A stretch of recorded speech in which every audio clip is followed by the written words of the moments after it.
قد أفلح المؤمنون ওই মুমিন সফল الذين هم في صلاتهم خاشعون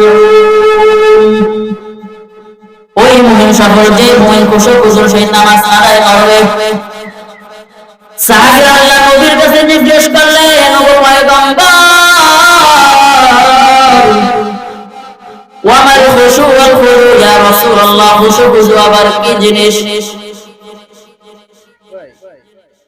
সাহাবীরা আল্লাহ নবীর কাছে জিজ্ঞেস করেছে আল্লাহ নবী বলেন তোমরা ইহসানের সাথে নামাজ আদায় করবা সাহাবীরা আবার আদায় প্রশ্ন করলেন আমার ইহসান ইয়া রাসূলুল্লাহ ইহসান আবার কি জিনিস আল্লাহ নবী বলে দিয়েছেন আনতা আবুদুল্লাহ কান্নাকা তারা ফাইন লাম তাকুন তারাহু ফাইন্নাহু ইয়ারাক তোমরা যেভাবে তোমরা এমন ভাবে নামাজ আদায় করবা মনে করবা আল্লাহকে দেখে দেখে তুমি ইবাদত করতেছো আর যদি তোমার ওই চক্ষু না থাকে ওই চক্ষুর পাওয়ার যদি না থাকে ওই চক্ষুর পাওয়ার যদি না থাকে তাহলে তুমি এইভাবে খেয়াল করিয়া নামাজ পড়বা যে আমি যদি চক্ষু দিয়ে আল্লাহকে যদি নাও দেখতে পাই আমার আল্লাহ আমাকে দেখতেছে ঠিক কি না আমার আল্লাহ আমাকে দেখতেছে আব্দুল কাদের জিলানী রাহমাতুল্লাহি আলাইহি তার একখানা লিখিত কিতাব বুনিয়াতুত তালিবুন নামক কিতাবের মধ্যে নামাজের ব্যাখ্যা লেখেন এই খুশুক হুজুর ব্যাখ্যায় বলেন তোমরা যদি খুশুক হুজুর সহিত নামাজ আদায় করতে চাও তাহলে প্রথমে তোমরা উত্তম রুকু বানাও কি বানাও উত্তম রুকু বানাও উত্তম রুকু বানাইয়া এরপরে যে সময় নামাজ দাঁড়াইবা ওই সময় অন্তরে খেয়াল করবা আমার সামনে আমার আল্লাহ দাঁড়িয়ে আছে আমার ডান পাশে আল্লাহর জান্নাত আমার বাম পাশে আল্লাহর জাহান্নাম আমার পিছে হযরত আজরাইল দাঁড়িয়ে আছে আমার পিছে হযরত আজরাইল দাঁড়িয়ে আছে আমি এক পাশে সিজদা দেব আর এক পাশে সিজদা দিতে পারবো কিনা এই খেয়াল নিয়ে বান্দা যখন নামাজ আদায় করবে ওইটাই হইবে খুশুক হুজুর নামাজ আর আমার আল্লাহ পছন্দ করে খুশুক হুজুর নামাজ কি পছন্দ করে খুশুক হুজুর নামাজ আমার আল্লাহর কাছে যদি নামাজ গ্রহণযোগ্য করতে চাও রে মুমিন তাহলে খুশুক হুজুর নামাজ আদায় করো কেমনে বুঝে বড় বাঙালি মুসলমান আমি তো ওয়াজ করেছি সূরাতুল মুমিনুনের প্রথম 2 আয়াত قد أفلح المؤمنون الذين هم في صلاتهم خاشعون ওই মুমিন সফল যে মুমিন খুশুক হুজুর সহিত নামাজ আদায় করে কি করে খুশুক হুজুর সহিত নামাজ আদায় যেই বান্দা করে ওই মুমিন সফল আল্লাহর কাছে গ্রহণযোগ্য নামাজ পছন্দনীয় নামাজ হইল খুশুক হুজুর নামাজ নামাজ কাকে বলা হয় নামাজ বলা হয় রুকু কোরআন ও হাদিসের ভাষায় বলা হয় রুকু সিজদার মাধ্যমে যে জিনিসটা আদায় করা হয় তাকে সালাত বলা হয় নামাজ কোরআন ও হাদিসের ভিতরে অন্য কোন ইবাদতের এত গুরুত্ব দেওয়া হয় নাই যে গুরুত্ব দেওয়া হয়েছে নামাজের কোরআনের ভিতরে আল্লাহ পাক রব্বুল আলামিন 80 বার উল্লেখ করেছেন নামাজের কথা বান্দার নামাজের কথা 80 বার উল্লেখ করেছেন আল্লাহ ইসলামকে সহজ করে দিয়েছেন কিন্তু আমরা ইসলামকে কঠিন বানিয়ে ফেলাইছি ইসলাম বলছে নামাজ যদি না পড়তে পারো দাঁড়িয়ে বসে পড়ো শুয়ে পড়ো আর আমরা কি করি মসজিদে চেয়ে হাজির হয়ে যাই ইসলামে কঠিন কঠিন বানিয়ে ফেলাই আল্লাহ পাক রব্বুল আলামিন আমাদেরকে আমাদের ইসলামকে বুঝার তৌফিক দান করুন আল্লাহ পাক রব্বুল আলামিন বলেন হাফিযু আলাস সালাওয়াতি ওয়াস সালাতুল উসতা ওয়া কুমু লিল্লাহি কানিতিন এ বান্দা প্রতি যত্নবান হয়ে যাও, নামাজের প্রতি দায়িত্ববান হও, নামাজের প্রতি যত্নবান হও। যে সময় আমার আল্লাহর সামনে দাঁড়াইবা বিনয়ী হইয়া দাঁড়াও। কিন্তু আমরা কেমন মুসলমান, এমপি মন্ত্রীর সামনে যদি দাঁড়িয়ে যাই, আমরা এমপি মন্ত্রীর সামনে যদি বসের সামনে দাঁড়িয়ে কত বিনয়ী হইয়া দাঁড়াই। মেম্বার সাহেবের সামনে দাঁড়াইলে, চেয়ারম্যান সাহেবের সামনে দাঁড়াইলে কত বিনয় হইয়া দাঁড়াই। কিন্তু আমরা এমন মুসলমান, মসজিদের সামনে যে আল্লাহর সামনে দাঁড়াইছি আপনার আমার খবর নাই। মসজিদের সামনে যে আল্লাহর সামনে দাঁড়াইছি, আল্লাহ পাক রব্বুল আলামিন যে বলছে বিনয়ের সাথে দাঁড়াও, ওই আমরা বিনয়ের সাথে দাঁড়াইছি। আল্লাহর সামনে দাঁড়াই কোনো ভয় নাই। আল্লাহর সামনে যে দাঁড়াইছি, আল্লাহকে আল্লাহ বলছেন বিনয়ী হয়ে দাঁড়াও। কিন্তু আমরা যে আমাদের নামাজ এত দ্রুত আমরা পড়ি, মনে হয় আমাকে কে যেন ধাওয়াইতেছে, ঠিক কিনা? কিন্তু এই নামাজ এটা একটা দায়িত্ব না, এই নামাজ হচ্ছে সুযোগ। বান্দা এই সুযোগ আদায় করি আল্লাহর কাছাকাছি হওয়া যাবে। উসজুদু ওয়াক্তারি, অন্য কোনো ইবাদত নাই যে ইবাদতের মাধ্যমে আল্লাহর কাছাকাছি হওয়া যায়। একমাত্র ইবাদত নামাজ, যেটার মাধ্যমে আল্লাহর কাছাকাছি হওয়া যায়, আল্লাহর ভালোবাসা মহব্বত অন্তরে পয়দা করা যায়। আল্লাহ পাক রব্বুল আলামিন বলেন, ক্বাদ আফলাহাল মুমিনুন, ওই মুমিন সফল, আল্লাযীনা হুম ফি সালাতিহিম খাশিউন, ওই মুমিন সফল যে মুমিন খুশু খুজুর সহিত নামাজ আদায় করবে। সাহাবীরা আল্লাহ নবীর কাছে জিজ্ঞেস করলেন, ওগো পয়গম্বর, ওয়ামাল খুশু ওয়াল খুদু ইয়া রাসূলুল্লাহ, খুশু খুজু আবার কি জিনিস? সাহাবীরা আল্লাহ নবীর কাছে জিজ্ঞেস করেছে। আল্লাহ নবী বলেন, তোমরা ইহসানের সাথে নামাজ আদায় করবা। সাহাবীরা আবার আদায় প্রশ্ন করলেন, ওয়ামাল ইহসান ইয়া রাসূলুল্লাহ, ইহসান আবার কি জিনিস?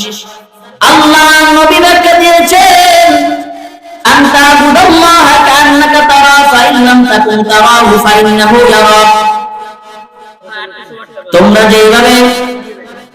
তোমরা এমন ভাবে নামাজ আদায় করবা, মনে করবা আল্লাহকে দেখে দেখে তুমি ইবাদত করতেছো। আর যদি তোমার ওই চক্ষু না থাকে, ওই চক্ষুর পাওয়ার যদি না থাকে,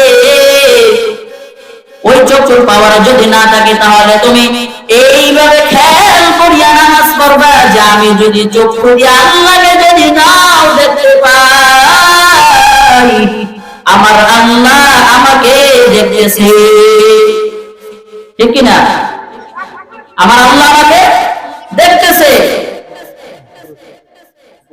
আব্দুল কাদের জিলানী রাহমাতুল্লাহি আলাইহি তার একখানা লিখিত কিতাব বুনিয়াতুত তালিবুন নামক কিতাবের মধ্যে নামাজের ব্যাখ্যা লেখেন।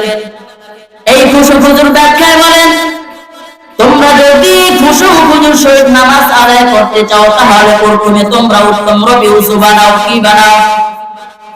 উত্তম রবি উযু বানাও।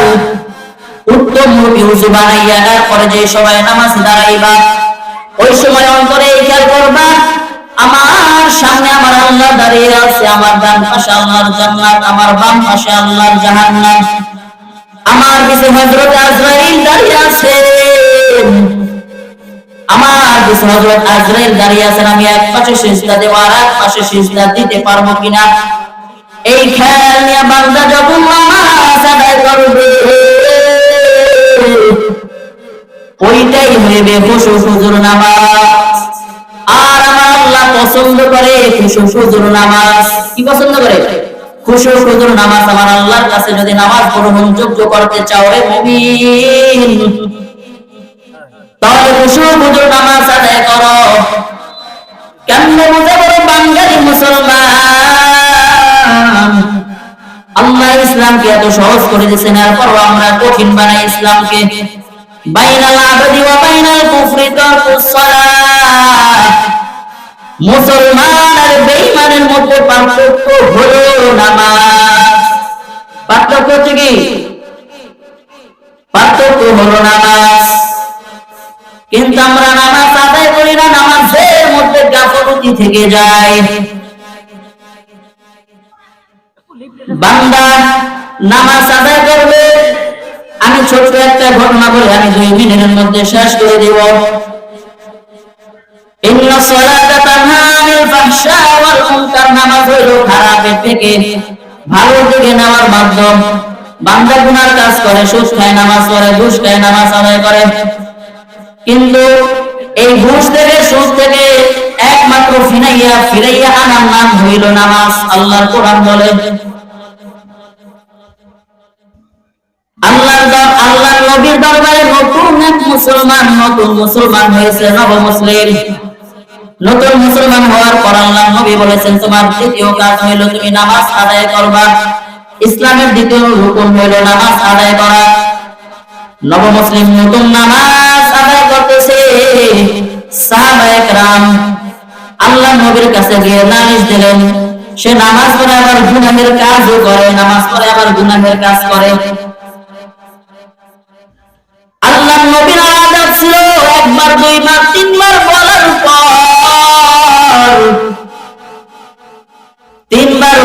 পর, এরপর আল্লাহর নবী উত্তর দিতেন। একবার দুইবার কোনো কথা বললে প্রশ্নের উত্তর দিতেন না, তিনবার বলার পর উত্তর দিতেন।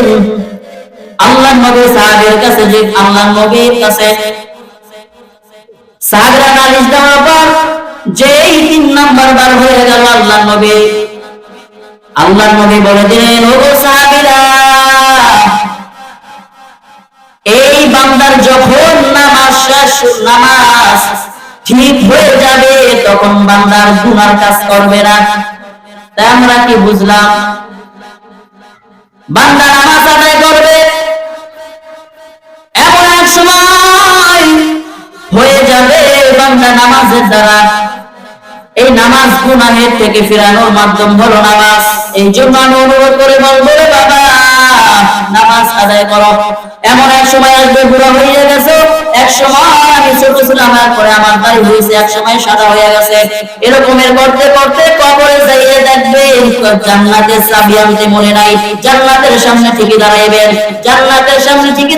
দরজাও দেখবেন, কিন্তু দেখবেন দরজায় তালা। ছোট নুরানি হাদিস থেকে একখানা হাদিস শোনাই, মিফতাহুল জান্নাতি সালাত, নামাজ হলো বেহেশতের চাবি।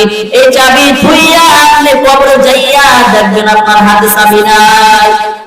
আউয়াল মা ইউহাসাবু বিল আবদু ইয়াউমাল কিয়ামাতি সালাত, কিয়ামতের দিন সর্বপ্রথম হিসাব নেওয়া হবে নামাজের। এই পর্দার আম্মা জান, খুব খেয়াল করে শুনেন, আপনার আমার জন্য আল্লাহ পাক রব্বুল আলামিন ইবাদত করার জন্য পাঠাইছেন। ইসলামের দ্বিতীয় রুকন হইল নামাজ। নামাজের মধ্যে গাফলতি করা যাবে না, তাহলে দেখবেন সংসারে অভাব, সব জায়গায় অভাব। আল্লাহ পাক রব্বুল আলামিন বলেন, ওয়া'মুর আহলাকা বিস-সালাতি ওয়াসতাবির আলাইহা, তোমরা নামাজ আদায় করো, তোমরা নামাজ। আল্লাহ পাক রব্বুল আলামিন তার নবীকে বলেন, ও নবী, আপনি নামাজ পড়েন, আপনার আহাল পরিবারদেরকেও নামাজ পড়ার আদেশ করেন। আপনি নামাজ পড়েন, আপনার আহাল পরিবারদেরকেও নামাজের আদেশ করেন। আমাদেরকেও কি, আমরা পুরুষ মসজিদে যে নামাজ পড়বো, আমরা খেয়াল করবো বাসায় নামাজ পড়ছে কিনা আমার স্ত্রী, আমার সন্তান, আমার মা। মনে থাকবে, আল্লাহ পাক রব্বুল আলামিন আমাদেরকে নামাজ পড়ার তৌফিক দান করুক। যা কিছু আলোচনা করা হয়েছে, আপনাকে, আমাকে আল্লাহ পাক রব্বুল আলামিন সবাইকে মানার তৌফিক দান করুক। আমিন। ওয়া আখিরু দাওয়ানা আলহামদুলিল্লাহি রাব্বিল আলামিন।